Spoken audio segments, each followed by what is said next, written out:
The question is, what is the connection between climate change and human rights? And, that's a very good question, because up until recently, no one was even asking the question, let alone thinking about the answer. People tended to think about climate change as an environmental matter that affected polar bears and other biodiversity issues, but nobody was thinking about how it actually affected people. First of all, the most fundamental right is the right to life. And you know what? Climate change will affect the right to life, and it's already beginning to in many ways. The right to food security, the right to water, the right to health, the right to live in your own country. Climate change is going to actually threaten people's lives in both direct and indirect ways. We ought to be taking action to try and stop it from occurring. So that's mitigating emissions, or trying to rein in emissions. So that's mitigation.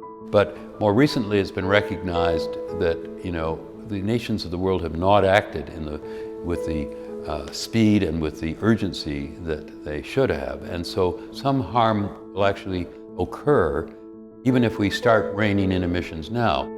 What we have to do in regard to that is to try and adapt to it. And measures need to be taken to plan to deal with adaptation. For example, build in some low-lying areas, build higher dikes, or have better weather forecasting so people can escape low-lying areas. The third type of issue that climate change engenders is things that can't be prevented by either mitigation or by adaptation.